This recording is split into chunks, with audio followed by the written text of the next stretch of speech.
pacientes que han tenido una secuela de una, no sé, una fractura, una amputación, y no se corrigió en el momento que debería haberse tratado, ¿no?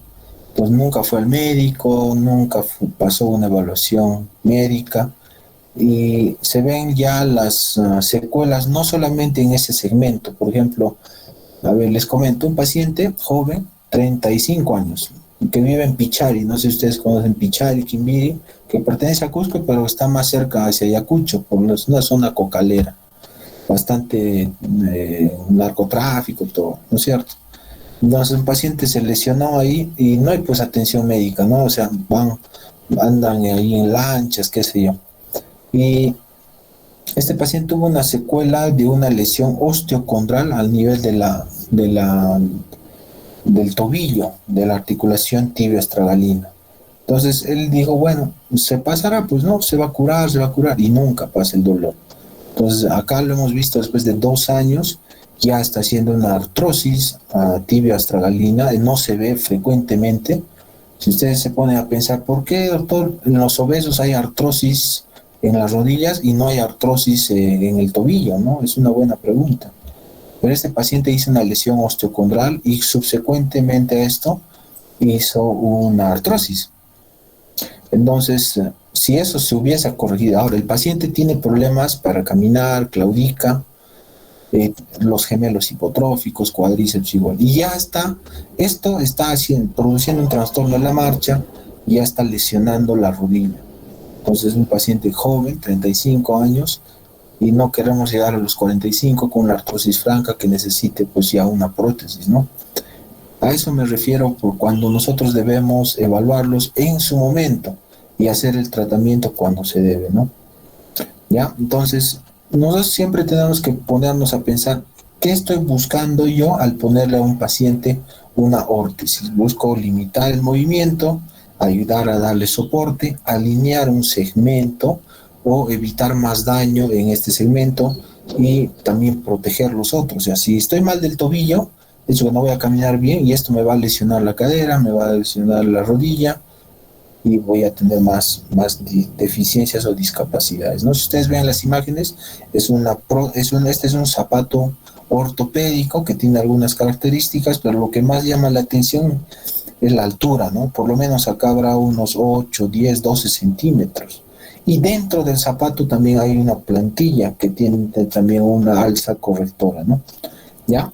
Y acá ustedes están viendo una rodilla articulada, tiene acá un reloj que incluso tú puedes graduar la, puedes graduar la limitación de la flexoextensión que tú quieres lograr con el paciente, si tiene una lesión en el ligamento cruzado, un ligamento colateral, después de una lesión, por ejemplo, en un futbolista o un deportista, ¿ya? Dentro de la prescripción, chicos, de una órtesis tenemos 3 fases. Primero, la evaluación. ¿Qué problemas o deficiencias o enfermedades o de discapacidad tiene este paciente? La ausencia de un miembro, buscamos cuánto tiempo tiene de enfermedad también. El paciente es joven, es adulto o ya es anciano, ¿ya? También debemos ver la parte del plan terapéutico. O sea, no solamente le vamos a recetar una órtesis, tenemos que hacer un programa de rehabilitación, ¿no? Terapia, si necesita algún procedimiento, o este paciente va a necesitar cirugía. Tengo un paciente ahora, a ver, les comento, 22 años, joven, obeso, tiene 105 kilos, ¿ya? No es futbolista, pero es pues medianamente activo, ¿no? Ahora por la pandemia se ha vuelto una persona sedentaria y tiene el ligamento cruzado anterior desgarrado, totalmente desgarrado, ¿no? Entonces la pregunta que nos hacemos es si esta persona puede vivir con un ligamento desgarrado, o sea, roto, o va a poder hacer su vida normal, ¿no? Entonces, si tiene 22 años, si va a hacer actividades donde va a correr, subir gradas, una vida pues muy activa, va a necesitar una plastía del ligamento, donde sacan el ligamento de otro sitio y lo colocan ahí reemplazando al cruzado anterior, ¿no? Entonces hay que ver si este paciente ha sido operado. También hemos visto PCI, la cirugía de alargamientos.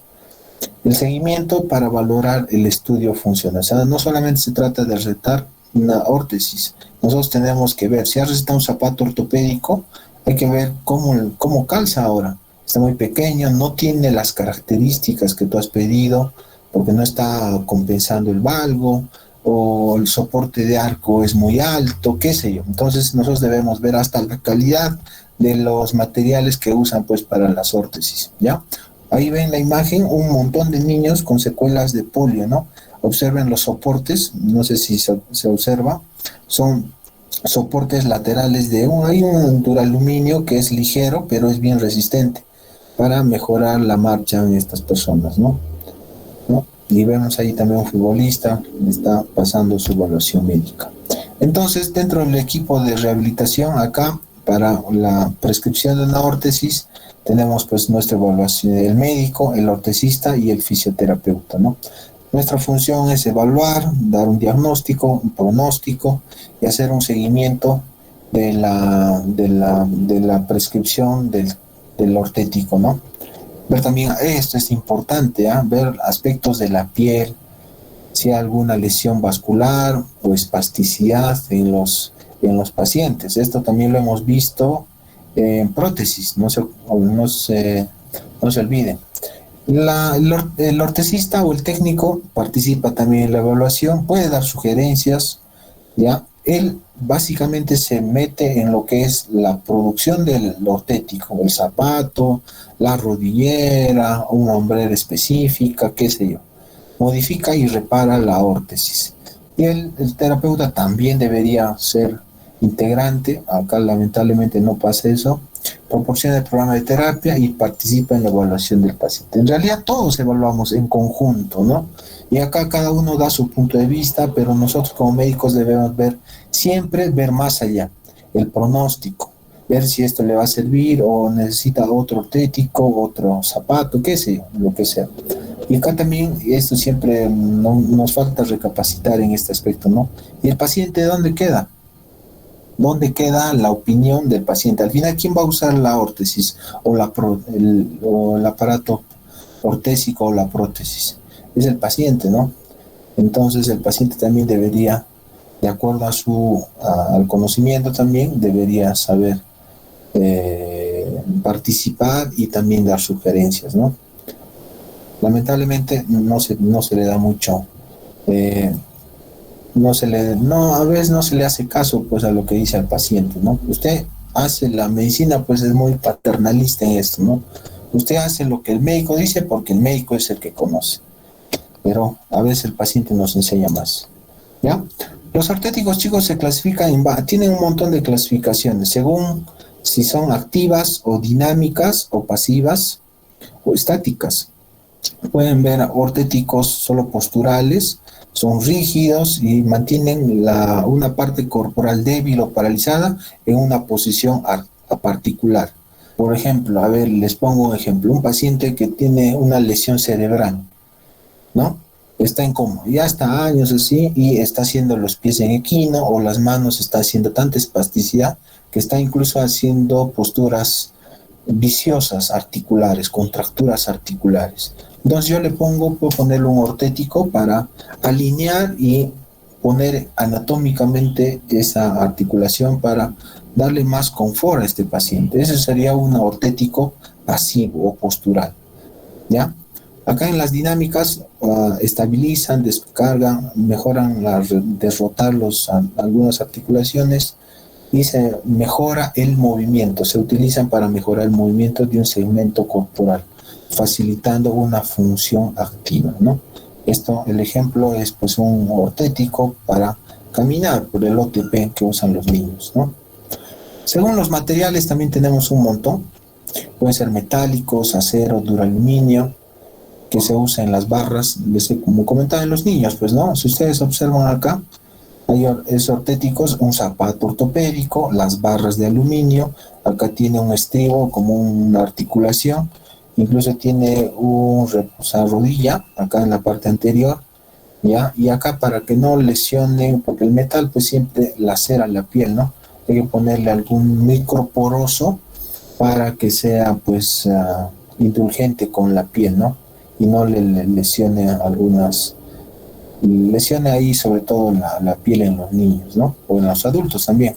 Puede haber mm, artículos de termoplástico, el polipropileno, polietileno, ustedes se acuerdan el material del tubo del agua, más o menos tiene esa consistencia. Algunos son más delgados, otros son mucho más gruesos, sobre todo el polipropileno. Entonces eso se mete al agua, hay algunos que lo pones al agua que está más o menos a unos 100 grados y se vuelve como muy, muy maleable. Entonces tú puedes moldear a una muñeca, a un dedito, a un codo, qué sé yo, ¿ya? Pero algunos necesitan otra acción, o sea, necesitan más temperatura, por eso lo preparan los tecnólogos ocupacionales, ¿ya? También puede haber de cuero, sobre todo las plantillas ortopédicas, fibra de carbono también se usa, pero no es muy frecuente, ¿ya? Según la localización hay un montón, chicos, ¿ya? Acá no voy a ponerme a revisar cada uno de ellos, pero lo vamos a ir viendo, ¿no? Órtesis de pie, de tobillo, rodilla, rodilla, tobillo y pie, de cadera y rodilla, órtesis de dedos, de mano. Vamos a revisar y también vamos a hacer los ortésicos de columna, ¿ya? A ver, ustedes me ayudarán si algunos han visto. Estas características siempre entran en los exámenes. ¿Qué características tiene un ortético en sí? Tienen que ser lo más simples posibles, ¿ya? Tienen que ser seguras, ¿ya? Livianas, porque si no el paciente no... Imagínense caminar con un ortético de metal donde es pesado, se arrastra o está lesionándote alguna parte del cuerpo o no te deja caminar bien, etcétera. Debe ser tan resistente, no le vas a dar un zapato, una rodillera que no te dure pues lo que debe, ¿no? Si le das un zapato mínimo debería durar 1 año, 2 años, ¿no? Hay niños que lo dejan, pues, ¿no? 3 meses ya el zapato está hecho trizas. Eso, tiene que ser resistente y durable. Y cosméticamente aceptable por el paciente, ¿ya? Ustedes ven, estos son, por ejemplo, dedales que se dan en las personas que están haciendo alguna lesión por dedos en garra, hay dedos en martillo, en pacientes con artritis reumatoidea, por ejemplo, ¿se acuerdan? Tienen un montón de deformidades, ¿no? Entonces necesitan algunos ortéticos estos son de silicona, entonces ayuda a alinear los dedos por lo menos para descansar, por lo menos. Esto no, la persona no va a caminar con esto, pues. Eso más se usa para la noche. Las barras, mira, acá hay como un corsé, si ustedes lo ven, negro, y acá están las barras paralelas, ¿no? Acá mira, observen, ¿no? Y tiene un montón de correas que están unidas acá a la zapatilla. Generalmente esto va con un zapato también. Por lo menos el paciente, si tiene una lesión medular hacia D, hacia C, o sea, una lesión medular incompleta, puede pararse y puede dar algunos pasitos, ¿no? Depende también, ¿ya? Y puede haber también, mira, observen estos corsés, que sobre todo es para estabilizar cuando hay lesiones a nivel de la columna, ¿no? Fracturas, osteoporosis severa, o el paciente está haciendo anquilosis, qué sé yo. Hay un montón de indicaciones, ¿ya? Entonces, los ortéticos tienen un montón de indicaciones. Hay toda una industria en Perú acerca de los ortéticos, si ustedes han visto, en toda la calle donde está la puerta de emergencia del seguro, hay bastantes ortopedias ahí donde venden sillas, donde venden aparatos para las personas con ciertas deficiencias o discapacidades, ¿no? ¿Ya? Problemas musculoesqueléticos relacionados a trauma, injurias, lesiones en el trabajo, accidentes laborales, problemas neurológicos, accidentes cerebrovasculares, traumatismos, PCI, lesiones medulares o lesiones de nervios periféricos. En condiciones con lesiones degenerativas o una artritis reumatoidea ya crónica, ¿no? Escoliosis y sus variantes. Ahora vamos a ir revisando esto. Estos chicos, órtesis estáticas de la mano, no sé si han visto alguno de ustedes, sobre todo en los servicios de UCI o de medicina, son aparatos que ayudan a posicionar la mano y previenen el desarrollo de más deformidades. Estoy hablando de un paciente que está mucho tiempo en cama, ya con una lesión cerebral. Pues lo que ustedes no buscan acá es movimiento, sino evitar más deformidad. Eso también pasa en los pies, ¿ya? O también pacientes con mucha debilidad. En la musculatura han visto esos pacientes con lesiones del nervio radial, del nervio mediano o lesión del plexo braquial. Se cuelga, ¿no? La mano. Entonces necesitas un ortético para levantar. Creo que acá hay más. Acá del hombro y codo hay lesiones, por ejemplo, fracturas a nivel del radio, cabeza de radio, la parte distal del húmero, o también lesiones del plexo braquial en los que necesitas un cabestrillo que te ofrezca mayor ahí posicionar el codo y evites movilizar. Si ustedes tienen una paciente que se ha fracturado la parte proximal del húmero, por ejemplo, le pone su vendaje en Belpo, pero eso no es pues toda la vida, eso será un par de semanas, pero entonces vas a necesitar otro ortético para que le descanse en una postura adecuada los segmentos, ¿no? El hombro, el codo, la muñeca, ¿no? Lesiones del plexo braquial para prevenir mayor lesión por estiramientos y posicionar la mano en reposo. Cabestrillos, ustedes han visto un montón. El más simple, fracturas de muñeca, algún desgarro a nivel del codo, no sé. Cualquier lesión a este nivel, tú necesitas reposo, le das un cabestrillo, ¿no? En el manguito humeral, por ejemplo, acá, necesitas no solamente el reposo, necesitas que el brazo o el húmero esté ligeramente en abducción, ¿ya? Para no sé, mantener reducida la cabeza humeral después de una luxación, por ejemplo. Permite dejar libre el codo y la mano. Ahí puedes movilizar el codito y la mano. Observen ahí, ¿ya? Estas férulas, ¿no? Las férulas estáticas que les comentaba, ¿no? Más o menos mantienen la postura anatómica de la mano, ¿no? Como haciendo una garrita, ¿no? Para mantener la posición de los dedos. Y estas férulas dinámicas, ustedes no sé si lo han visto en fracturas proximales. Un segundo, chicos, un segundito.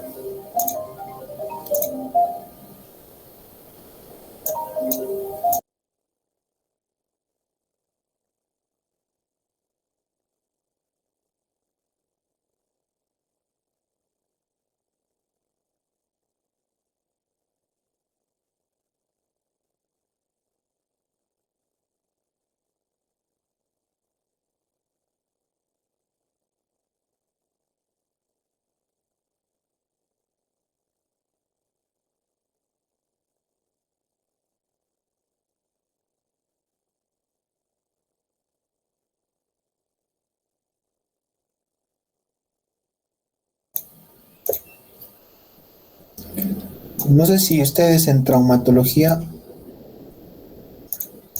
han visto eh, han visto alguna férula de este tipo. Observe, es una férula que tiene una barra acá abajo, ya, termoplástico, tiene también acá igual una barrita y facilita movilizar los dedos. La extensión digital, dice. Coloca los dedos en una posición abierta y el pulgar en abducción. Ya mantiene los dedos abiertos y el pulgar en abducción. O sea, no limita el movimiento de los dedos, pero sí la muñeca. Observen la parte frontal, el pulgar está en abducción, pero ahí hay unas ligas. Ustedes, esto es de aluminio y acá tienen unas ligas. O sea, el paciente mueve los dedos. No sé si ustedes han visto algún paciente que lo han operado de la muñeca y lo pusieron ahí un vendaje y todo, y después le sacan o la férula, lo que sea, o lo han operado, sacan todo y el dedo está totalmente rígido. Y para vencer esa rigidez necesitamos más terapia que para la propia fractura. Para evitar eso, usamos estas férulas dinámicas, chicos. ¿Ya? Eso pasa también a la altura de los pies. ¿Ya? Estos órtesis en anillo se usan también bastante, sobre todo en pacientes con deformidades, ¿no? A ver, chicos, un ejemplo de deformidades en dedos, enfermedad que tenga una deformidad en dedo. Kelly Alejandra, ¿estás acá, Kelly? De paso voy llamando, lista. Sí, doctor, buenas tardes. Kelly, ¿Puede ser la ¿estás? artrosis, doctor? Hola, Sí, Kelly. doctor. Eso, la artrosis. Muy bien. Otra. A ver, Rodrigo Nacho. Rodrigo. Una enfermedad, Rodrigo, que produzca deformidades en la mano, en los dedos, en las articulaciones. Aparte de la artrosis. La artritis Rodrigo no está. reumatoide. Ah, Rodrigo, sí estás. La artritis reumatoide. ¿Qué tipo de deformidades produce la artritis, Rodrigo? Esa es clásica. ¿A qué se refiere, doctor? No, ¿qué tipo de deformidades produce la artritis reumatoide en los dedos? ¿Te acuerdas? Ah, A ver.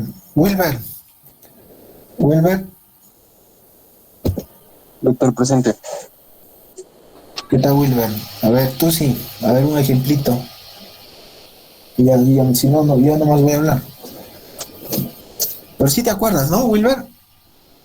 El tipo de deformidad en artritis reumatoide, doctor. Claro, pues tiene nombre, ¿ah? Tiene varios nombres. No sé si se han visto. Han rotado ya reuma ustedes, ¿ah? Doctor, la deformidad en Ah, cuello de cisne. ya, perfecto, muy bien. Otra. Pulgar en Z, Muy doctor. bien, Yulisa. Yulisa, ¿no?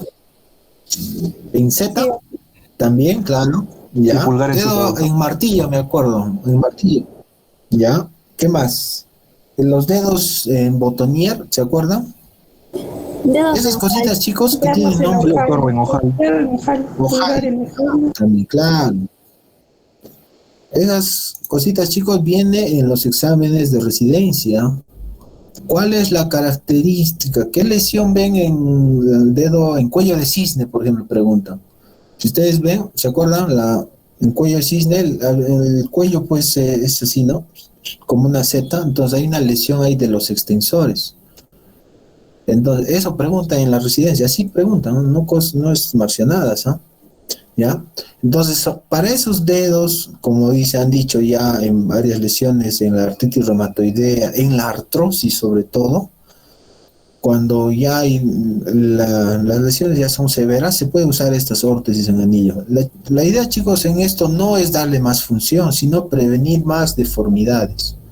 Ya hay unas ferulitas como en 8, como unos anillos de este famoso termoplástico que les comento, como están viendo ahí en la imagen, ayuda a evitar más deformidades. ¿Ya? Y que el paciente mejore un poco la función. No estoy diciendo recuperar la función como antes, pero por lo menos mejorarla, ¿no? Entonces, para una señora es hasta un poco, no le mejoran, hasta en su estado anímico, ver deformidades, pues no solamente en sus manos, ¿no? En sus codos, etcétera.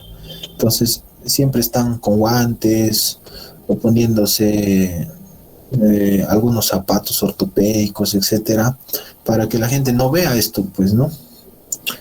Entonces, hay por ejemplo, bueno, mejor no comentar eso. Las férulas de abducción del pulgar, esto yo uso bastante, por ejemplo, cuando tengo señoras con dedo en gatillo, también uso bastante cuando hay señoras con tendinitis de Carvaín. ¿Se acuerdan, no? La tendinitis de Carvaín es una tendinitis del abductor largo y el extensor corto del pulgar. Entonces tú le infiltras acá y le pones una férula, por lo menos un par de semanas. En cocineras, obreras, albañiles, hay un montón de estos casitos. Estos son los ortéticos de miembros inferiores. El DAFO Dynamic Foot Orthesis, órtesis dinámica del pie, ¿ya? Igual, termoplástico, órtesis de los pies, tobillo, órtesis del tobillo, pie, órtesis de la rodilla, tobillo y el pie, estos soportes de aluminio es la órtesis de rodilla, tobillo y pie. Y también hay una órtesis de cadera, rodilla, tobillo, o sea, prácticamente un esqueleto, ¿no? el paciente se enfunda acá en esto, es como un robot, ¿no? ¿No? Parece una armadura de la Edad Media, y puede dar algunos pasos, Su marcha no va a ser la misma por su caso, ¿ya? Pero podría dar algunos pasos con esto, ¿ya? Entonces ahí están sus nombres, sus acrónimos en inglés y la traducción en español, ¿ya? Ahí está el órtesis de tobillo y pie, el TAFO. Protege del pie de estímulos táctiles con zonas de descanso excavadas y almohadillas en las cabezas metatarsianas. O sea, acá abajo tiene todavía una plantilla especial en el calcáneo para mejorar el posicionamiento o el apoyo. ¿Se acuerdan? No sé si se acuerdan el video que les mostré cuando hemos hablado de PCI, de ese niño que apenas podía caminar y después de la terapia de un año mejoraba su marcha. Esos niños usan este tipo de órtesis, ¿ya? Hay niños que tienen este problema, ¿ya? Entonces reduce la pronosupinación, como no tienen ellos estabilidad a veces por la espasticidad, les ayuda como un zapato de caña alta, ¿ya? Control mejor resiste la flexión plantar excesiva y permite la flexión dorsal del tobillo cuando ellos van a caminar. Me gustaría mostrarles algún video, no lo tengo, pero lo veremos, ¿ya? Las órtesis supramaleolares, igualito, ¿no? Observen el pie de este niño cuando se para. Ustedes lo suben a una banquita, observen el tobillo en la parte externa del tobillo izquierdo. El tobillo derecho está bien alineado, ¿no? El tobillo, pero acá está haciendo un talovalgo, ¿no? O sea, el talón se está yendo hacia afuera. Entonces tú le pones una órtesis supramedular. Este niño es una deformidad en valgo, por si acaso. Y entonces lo que hace es alinear esto, ¿ya? Compensa las deformidades, mejora la estabilidad y mayor control de las futuras deformidades. Un niño que no... Si ustedes han visto en trauma niños con pie bot, ¿alguno de ustedes se acuerda? A ver, acá... Helen, ¿estás acá? ¿O han tenido la experiencia? Por lo menos de ver, me dice. Helen, ¿alguna vez has visto un pie bot? No, doctor. ¿Pivot? ¿Nunca? Ya, a ver. No es pecado. Claudia Eloísa Cuba. Claudia. Sí, doctor, presente. ¿Tú has visto o has escuchado hablar o has visto en una revista? No sé, pues, Claudia. ¿Pivot? No, doctor. No, nunca. ¿En trauma? Carlos Daniel Arenas. ¿Estás, Carlos? Sí, doctor. No he logrado ver, doctor, personalmente un pie bot, pero creo que le llaman pie zambito, algo así, pie zambo. Pies ambos. Claro, es un sinónimo. ¿Alguien, chicos? ¿Alguien ustedes han visto? En trauma se ve bastante, ¿ah? Los operan, les ponen sus ¿cómo se llama? Su yeso de Ponseti, ¿se acuerdan? A ver, Rodrigo ya llamé. Romario, ¿estás acá, Romario? Sí, doctor, presente. Romario, ¿has visto alguna vez un pie bot? No, doctor, no me suena. Nada, nunca. ¿Nadie, chicos? ¿Nadie? ¿Alguna una experiencia? ¿Sí? ¿Tú qué le has visto? ¿Cómo es? ¿Te acuerdas? Sí, doctor, ambos pies están hacia mediales, ¿no? Están volteados mediales. Y bueno, yo lo vi en el caso de un niño con síndrome de Brown-Belly, que en este caso tenía la triada y también estaba con alteraciones Estaba asociado alteraciones a óseas. pivot. Sí, doctor. Ya, de eso. Pivot, o sea, en palabras cortas y coloquiales, el pie está como un pie sambo, se mete hacia adentro, ¿ya? Y no pueden pues caminar, ¿no? Entonces, para esos niños usamos este tipo de ortético. O sea, si este niño no ha sido tratado en traumatología, no le han puesto sus yesitos, puede pasar, ¿ah? A veces los operan a los 3, 4 años, les hacen acortamientos, alargamiento de algunos tendones. Entonces podemos usar estos ortéticos, ¿ya? Ahí está, esto lo que les mencionaba, ¿no es cierto? Este termoplástico esta órtesis cuando el paciente está en cama, mucho tiempo un paciente en coma, entonces el pie se va hacia abajo, se hace por su equino, se hace en flexión plantar, ¿ya? Y se acorta el Aquiles. Entonces, lo que hace la férula es revertir eso y poner la posición en una postura adecuada, ¿no? Como hemos visto en la mano también en estos pacientes, ¿ya? Por ejemplo, en los pacientes que tienen bastante espasticidad, de poca estabilidad del tobillo, les ayuda bastante estos OTPs, ¿ya?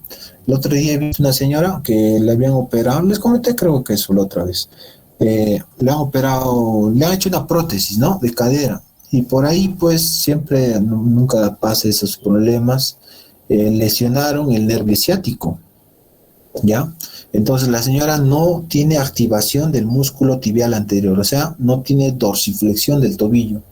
La prótesis está excelente, ¿no? Pero la paciente no puede mover el tobillo. Entonces, estas ortéticos les ayuda un poquito a mantener el control de del tobillo para que pueda, pues, tener por lo menos una marcha aceptable, ¿no? Evita el equino, evita caídas del pie en el balance de una persona si va a caminar, ¿ya? Ahí está, órtesis de la columna, ya hemos visto miembro superior, miembro inferior. ¿Para qué sirven los ortéticos? Esto hemos hablado bastante cuando hemos tocado el tema de escoliosis, ¿no? Mejora el alineamiento del segmento cervical, disminuye la movilidad. ¿Para qué vamos a evitar disminuir, doctor? Nosotros más bien queremos con la terapia movimiento, no queremos disminuir la movilidad, pero si el paciente tiene una lesión tipo latigazo, o la otra vez me tocó, no la otra vez, hace mucho tiempo, una paciente con mieloma múltiple, aquí nivel cervical. Entonces lo que tratábamos nosotros es de evitar movimiento porque podía ser una lesión a nivel medular y esto lo complicaba para el paciente, ¿no? Entonces le pusimos un ortético, lo vamos a ver más adelante. También mejora la descarga del peso de la cabeza, alivia el dolor. Los ortéticos, chicos, en columna cervical no se usan mucho tiempo. Hay que saber para qué se va a usar, cuáles son cuál es mi idea o las indicaciones que debemos tener presentes en el paciente, ¿ya? ¿En qué casos ponemos las ortesis del miembro, de cervical? Traumatismos, latigazo, que les decía. Latigazo, ¿se acuerdan, no? A ver, pregunta. Latigazo, ¿qué es el latigazo? Yosmara, el latigazo cervical, ¿te acuerdas, Yosmara? Doctor Frente, sí. Bueno, más me recuerdo era en un traumatismo o en un accidente, cuando normalmente el que está con el cinturón de seguridad va para adelante con todo el cuerpo y creo que ahí es el momento donde se produce el latigazo. Claro, se va primero para adelante y luego para atrás todavía, y ahí es donde más se lesionan ligamentos, discos, segmentos óseos, ¿no? Ese es el famoso latigazo cervical, ¿ya? Lesiones a nivel de los ocupantes, pues, de los carros, de accidentes de tránsito. Traumatismos óseos, procesos reumáticos. La otra vez me pasó, tenemos una licenciada nosotros que tiene artritis reumatoidea, tenía dolores cervicales recurrentes, ¿ya? Y nadie pues le da bola y ya estaba haciendo una subluxación atlantoaxoidea. Repito, los pacientes con artritis reumatoideas hay que tener mucho cuidado, pueden hacer subluxaciones atlantoaxoideas y nos ha puesto pues en aprietos y se fue a Lima, felizmente la han operado y ahora está mucho mejor, ¿ya? Entonces en esos casos nosotros también damos o recetamos estos ortéticos, ¿no? Protección postoperatoria. Aquí están, chicos, ahí está el collarín blando. Collarín blando generalmente lo usamos en ancianos, en pacientes con dolor muy recurrente, dolor agudo, ¿no? Tiene una base de apoyo mentoniano y una base de sustentación. Los blanditos son más que todo funcionales para pacientes que les he comentado, ¿no? Ya también los collarines semirrígidos, hay dos tipos, ¿no? El sin apoyo y el con apoyo mentoniano, o también puede haber con apoyo occipito mentoniano. Son ya para pacientes, este collarín Filadelfia, no sé si ustedes han visto cuando han rotado emergencias. ¿Algunos se acuerdan, chicos? Emergencia están haciendo este semestre, ¿no? Lucero. Lucero, ¿me escuchas? Se fue Lucero, nuestra delegada. A ver. Mayrut, ¿estás acá, Mayrut?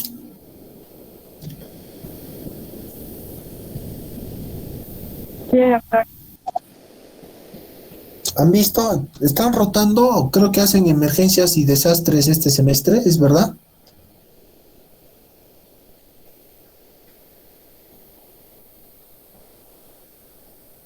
Sí, No, doctor, sí no se está hace, Mayrut. pero creo que la mayoría no están rotando. Dafna, Ya estábamos haciendo. ¿perdón? Ya, no sé si en vuestras clases han visto este collarín de Filadelfia. Justo es para pacientes post accidentes, traumatismos, desbarrancamientos, lo que sea. Entonces mantiene rígido esta parte, pues, ¿no? De la columna cervical. Ya, acá hay otro, todavía este collarín de Thomas, ya, mantiene la columna cervical en flexión o extensión, indicado en traumatismos severos, compromiso óseo ligamentario, espondiloartrosis, síndrome de latigazo, espondilolistesis. Entre el collarín de Thomas y el de Filadelfia son los que más se usan en emergencias, ¿ah? Ustedes saben, en el ABC y todo del enfoque o en la atención a un paciente politraumatizado, hay que ver la parte cervical, ¿no? Podrías lesionarle. Si lo encuentras, perdón, alguien quiere comentar, creo.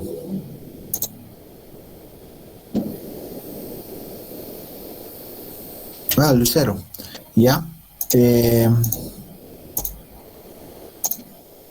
Entonces, no sé si les preguntaba si ustedes lo habían visto o han atendido a algún paciente, estaba con este collarín o el de collarín de Thomas, ¿no? Eso era mi pregunta, ¿ya?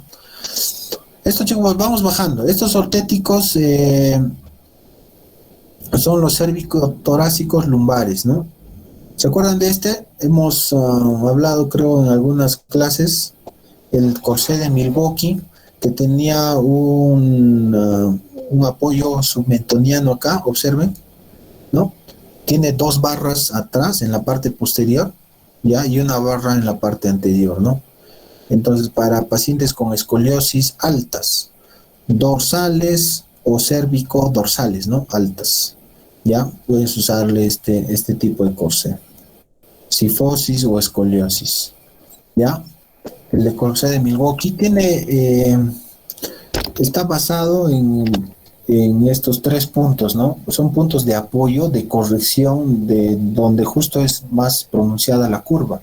Estas flechas negras, ¿ya? Son puntos de corrección de las fuerzas donde más se da la curva, ¿ya? Si ustedes ven, hemos visto en escoliosis, podía haber una curva, podía haber 2 curvas.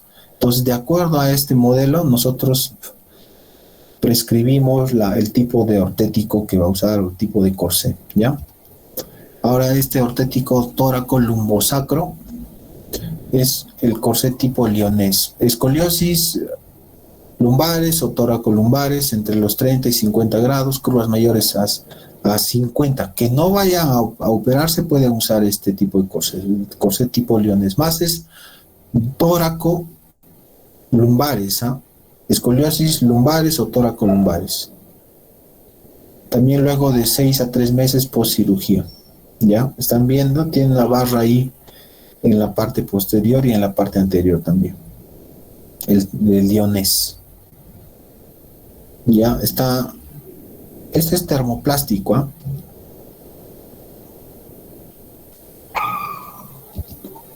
Igual, el corsé tipo Boston ya también es para escoliosis tóraco-lumbosacro, o sea, más abajo. Ya, en vez de las barras que tenía el de lionés, acá no hay ninguna barra, solamente es un termoplástico, pero mucho más grueso, ¿ya? Mucho más grueso. Acá el corsé tipo Jewett está indicado en fracturas por comprensión vertebral, osteoporosis severa, dolor vertebral a causa de una metástasis secundaria. Eso también puede haber, ¿ah? Paciente cáncer de, no sé, cáncer de mama, cáncer de pulmón, cáncer de próstata, generalmente lanzan pues las metástasis a los huesos de la columna. Entonces el paciente viene con un dolor oncológico, entonces tú quieres estabilizar porque va a producir esto más fractura, ¿no? Y entonces le recetas un corset tipo Jewett, ¿ya? Inmovilización leve posterior, también secundaria a una cirugía discal, artritis vertebral. El corset tipo Calivis, lo que tienen que acordarse, chicos, está indicado en escoliosis congénitas. Acá dice menores de 2 años, pero también he visto niñas con 4 o 5 años. Observen, es el famoso principio de los 3 puntos, ¿no? Los puntos de apoyo, de corrección del corsé están acá, mira, uno superior, uno inferior y el otro justo donde está la curva, ¿no? Ahí viene el otro punto de corrección del corsé de Calivis, ¿ya? Entonces, no se olviden en escoliosis congénitas o escoliosis con niños más pequeños, pues, ¿no? 4 o 5 añitos también, no se olviden. Ahora los ortéticos para cifosis portural siempre me dicen en la consulta, doctor, recéteme un corrector, mi hijo se está doblando, le está saliendo joroba, también. Igual, lo que jala acá es los hombros, ¿no? O sea, hay acá una especie de velcro que hace que lo podamos jalar hacia atrás y estiramos los pectorales y los hombros hacia atrás y mejora la postura, ¿no? En actitudes cifóticas, ¿ya? Este corset de inmovilización tipo Knight, que hay un montón, ¿no? Por si acaso. Está indicado también en cirugías, posoperados, en hernias, fracturas vertebrales o traumatismos dorsolumbares. Su característica es que esto, ¿no? Tiene 2 barras acá laterales, en la parte de la columna, y también una barra lateral. Acá también tiene otra barrita, ¿no se ve? ¿Ya? Entonces un corsé está indicado en este tipo de patologías. Muy bien, chicos, para terminar, vamos a hablar solamente algunos conceptos de esto, del zapato ortopédico. En rehabilitación y en trauma se receta bastante los zapatos, ¿no? Cada vez que ustedes, alguna vez, ¿no? Si se interesan por esta rama de la medicina, van a tener que recetar zapatos y como les decía al inicio, saber cuál es la enfermedad del paciente y qué quieren lograr con un zapato ortopédico. Antes, estoy hablando de hace 50, 30 años, se recetaba mucho zapato ortopédico a los niños y ahora felizmente ha bajado bastante esa tendencia, ¿no? Un zapato ortopédico está indicado para, por ejemplo, niños que tengan algún problema a nivel del apoyo, a nivel de la estabilidad del tobillo o alguna deformidad, etcétera. Un zapato ortopédico tiene varias partes: la suela, el tacón o las palas. Acá tenemos las partes de un zapato ortopédico. Primero la pala y los refuerzos. La pala está formada por el empeine o la pala, también la lengüeta, la parte trasera de la caña, esta parte donde está a nivel del tobillo, el talón, y la tira de la talonera. Acá esto, ¿no? Acá viene a veces unos estribos o viene esto un poco más reforzado. Y los refuerzos puede tener a nivel de la puntera, refuerzo de la pala o un contrafuerte. El contrafuerte reforzado es importante en niños que tengan debilidad o tengan alguna deformidad a nivel de los tobillos, etc. ¿Ya? La suela, la parte anterior y el talón. ¿Ya? Estas son las partes del zapato ortopédico. Bueno, un zapato común y corriente. La altura del talón es importante, ¿eh? Porque nos va a indicar más o menos el grado de inclinación del pie. Ustedes saben que fisiológicamente hablando, el apoyo debería ser la descarga del peso de nuestro cuerpo entre las bases del primer y el quinto metatarsiano, y también en el talón debería ser pues equivalente, ¿no es cierto? Pero lamentablemente no se usa, los zapatos que usan sobre todo las señoritas no lleva estas características, ¿ya? Observen este cuadrito para que las chicas también reflexionen acerca de los zapatos, ¿no? Las chicas a veces usan, cuando nosotros estamos descalzos, el apoyo va entre el 57% a nivel del talón y en la base del primero y el quinto el 43% de nuestro peso. Cuando nosotros usamos un zapato que tenga un taquito de 4 centímetros, ya también se invierte la proporción de cargas acá. Si usamos un taco de 6 centímetros, el 75% del peso de nuestro cuerpo se va al antepié, ¿no? Y empiezan las metatarsalgias, empiezan los acortamientos, empiezan los dolores musculares, no solamente en el pie o en el tobillo, sino a nivel de las pantorrillas, las rodillas, ¿no? Las chicas se quejan bastante de eso, ¿no? Es que usar zapatos también se ha visto pues de una forma estética, ¿no? Se ven más estilizadas, qué sé yo. Y se usan, a veces las chicas usan plataformas, taco aguja, qué sé yo, más de 10 centímetros, o sea, todo el soporte de nuestro peso está yendo pues a la parte anterior, ¿ya? Entonces un zapato ideal debería tener solamente un taco de unos 2 centímetros, esto tiene que estar acá atrás, para que equipare las descargas de nuestro pie, ¿ya? Repito, un zapato ideal debería tener solamente un taco de 2 centímetros acá para que equipare el soporte a nivel del pie, en el antepié y en el retropié, ¿ya? Esto pues no, observen, ¿no? Las chicas que van a las fiestas usan un taquito aguja todavía, entonces todo el peso de nuestro cuerpo cae acá, ¿no?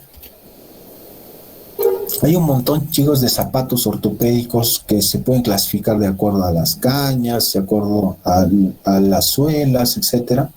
No es el motivo de la charla, pero tenemos zapatos, pueden haber botín, pueden haber con entrecalados o semibotín. Esto nos ayuda, así como hemos visto en los ortéticos que son para los niños con PC, para estabilizar las partes laterales de los tobillos, ¿ya? Este es el contrafuerte que les comentaba, ¿no? Si vemos a un niño que tenga un talo valvo o un talo varo, podemos recetarle un zapato, y yo siempre recomiendo eso a los padres, ¿no? Busquen un zapato que sea la puntera ancha, eso siempre recomiendo. 2, que sea flexible, ustedes agarran el zapato y pueda ser doblado, ¿no? 3, que ¿cómo se llama? La parte interna tenemos un soporte de arco. Ustedes han visto vuestros zapatos, en la parte interna tienen como una pequeña lomadita, ¿no? Ese es el soporte de arco interno, ¿ya? Soporte de arco longitudinal interno. Eso pues, prácticamente inexistente, no debería haber. ¿Por qué?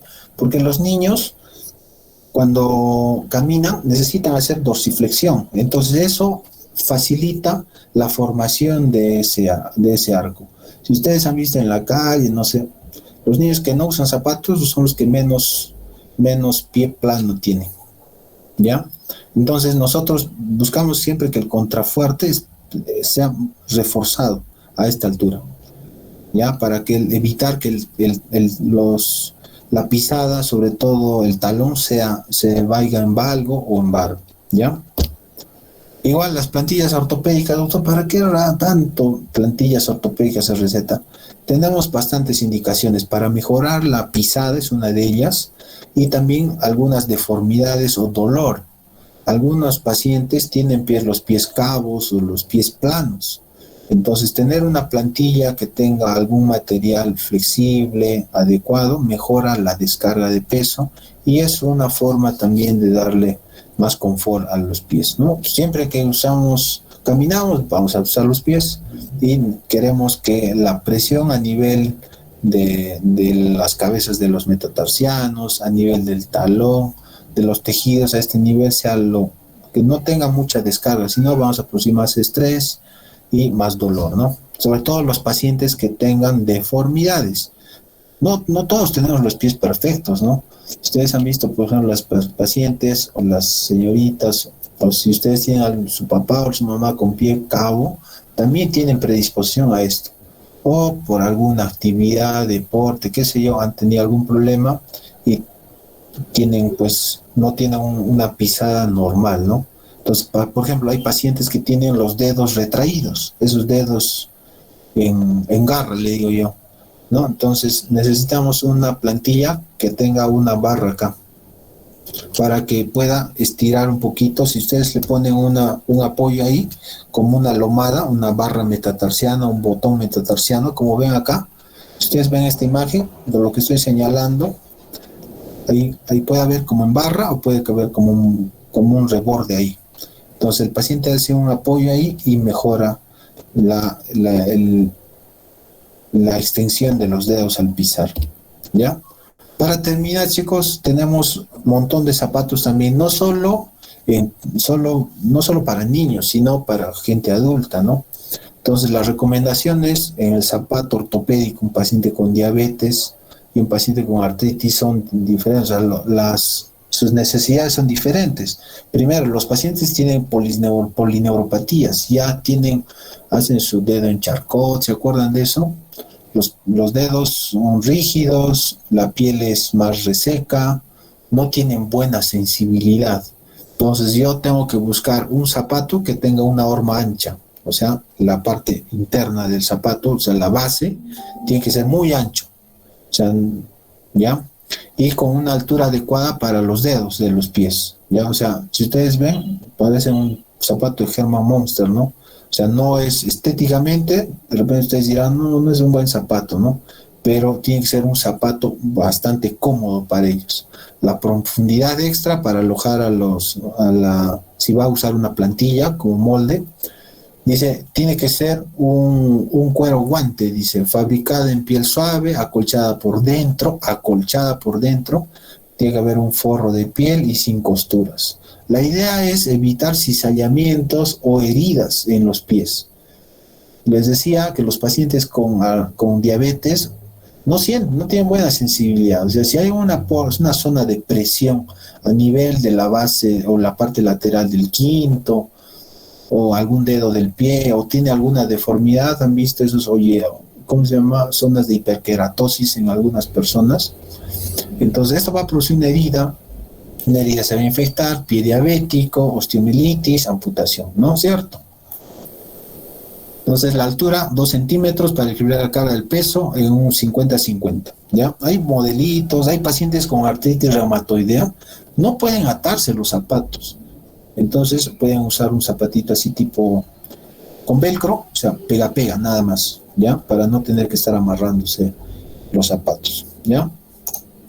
Muy bien, creo que con eso acabamos. Vamos a dejar compartir. Chicos, voy a llamar lista, ¿ya? Atentos.